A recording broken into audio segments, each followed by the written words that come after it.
Hi guys, my name is Brittany Bowman. This is going to be more of a persuasive piece over fast food.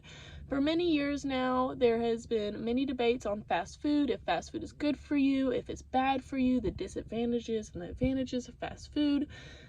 Genuinely today, you cannot leave your house without seeing, 10 or 15 fast food places going down the road. I know personally, I can't leave my house without seeing a Wendy's, Taco Bell, Zaxby's, and I'm going to be honest, it's tempting, but in my head, I just know that the disadvantages definitely outweigh the advantages of fast food. There's no question that fast food is fast, efficient, it's cheap, but let me tell you, you're paying for what you get. Fast food has many disadvantages. The advantages are slim to none. If you want no health benefits, if you want no vegetables, fast food, there's no doubt that most fast food restaurants don't offer vegetables as a side.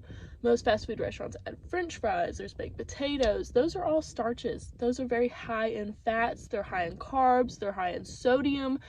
Fats, carbs, and sodium lead to diabetes, it leads to heart defects, it leads to heart problems. I know you've ever heard of clogging the arteries.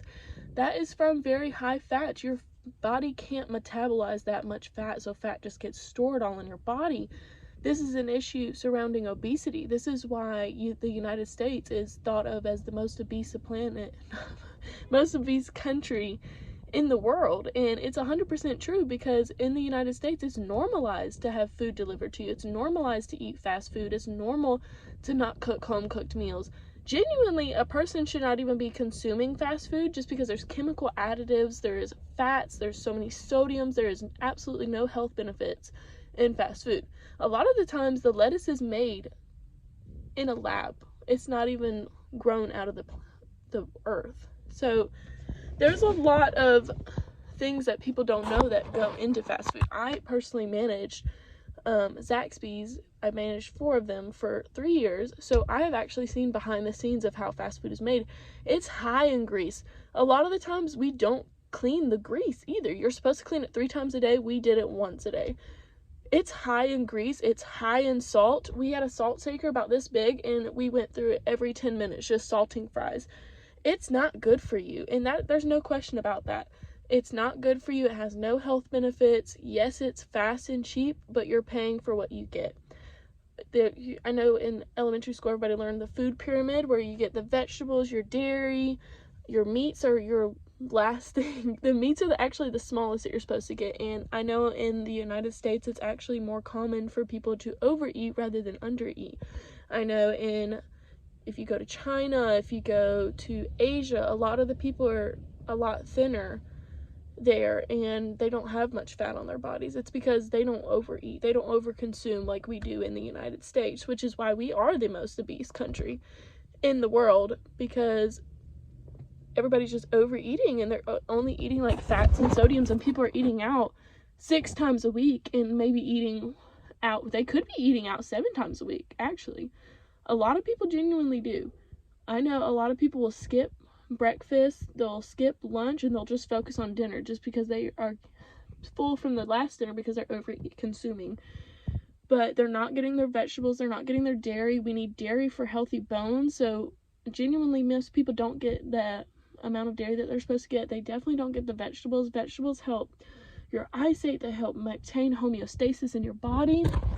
So when we're depriving our bodies of this, we're leaving our body to break down sooner than it's supposed to. Like, we're supposed to live till 90s, 100s, but most of the time you're hearing about people dying like 50s, 60s. That's because people are dying from a lot of heart issues these days, and that's because all the fats and the sodiums that they consume day and day and not getting the exercise they need. This is leading to obesity in I guess in America mainly, but in the world in general. We need to make normalized meal cooking. You can meal prep. There is solutions to the problems that a lot of people say, I just don't have time. You can meal prep. You can meal prep your meals for the week so that you do have that home cooked. I know a lot of people get fast food because it's fast. It's what it says, it's fast food. But the problem is you're not getting the nutrients that your body genuinely needs, and this is going to cause heart problems. It's going to cause obesity. It's going to cause facial issues, and that's another point I have. a lot of the times this affects people's it gives them anxiety, it gives them depression, it affects their mental state, and as well as their exterior. The fast food and grease is going to cause acne all over your skin. I know when I was younger, I had so much acne and I just genuinely didn't know why. And it's because my parents did not eat out. Like, we ate out all the time, and the grease just gets in your skin and it seeps in, and it's just going to cause your gland to just excrete grease. So that's grease is going to be on your face all day. It's clogging your pores. You're going to get that acne, as well as you're going to get the additive fat from fast food.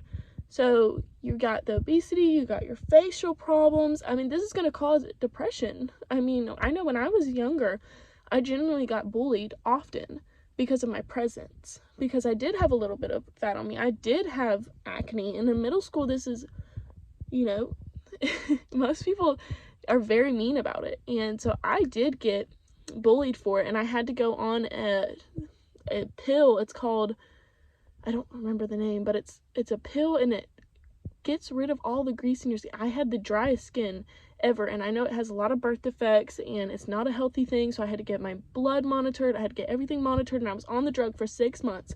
And this is when I fixed my eating issues. I got on birth control, so my acne did go away, and I did get my weight down.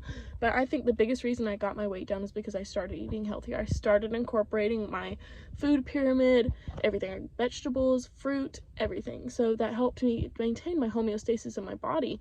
And I remember about 2 years ago, I went to the doctor and they thought I had diabetes. And this is when I was eating the worst in my life. I ate fast food. I had sweets all the time. I did not take care of my body, and they thought I had diabetes. This is another thing. It just genuinely affects your body. So I started eating healthier, and I have never had low blood sugar. I've never had high blood sugar. I'm good now. And I genuinely do think that is from fast food. So if you're a person with diabetes 2, you have to maintain your whole diet, or else it will go to diabetes 1, which is diabetes 1 is when you're insulin independent. So that is something that a lot of people have to do. I know the first step when you are doing that is eating healthier. So a lot of people need to cut out fast food, those high fats, those sodiums. You don't need them. But I mean, besides from affecting your body, it also affects your home life. You know, I know I am not the closest with my family just because I genuinely don't think we had those home cooked meals. We didn't have those talks that we did at the table. Most families home cook, and then you get those talks at the table. You get to talk to people. But younger people these days, it's normal to eat out. I mean, they're making Uber a thing. Uber is where they bring it to you. There's waiter. Like, these fast food restaurants will deliver it to you. And that's how fast food is also developing through time. It's developing often because it's so normalized now. Like, this is a market. This is for the economy. Most people are banking off this economy. But, I mean, it's affecting your home life. And I believe that people, if they cooked more, you would see those closer families. There would be a lot closer families. Families would be more together. I mean, you get to talk about all your problems at the table. It's a big issue, and I think that if people started cooking more, then you would have those closer relationships that they did back in the day. And honestly, divorce is getting very normalized, and I do believe that, truthfully, it's because we're not getting the amount of physical contact or mental contact that we have with one another. And I do believe with the day and age, it's often just we're staying in all the time. We're not going out. We're not meeting people. This is also why Tinder is a thing. Like, you can meet people online now, just like you can order food online now. It's the day and time, but if we don't figure out how to maintain this, then it's gonna be a problem for probably the rest of our lives and our kids to come.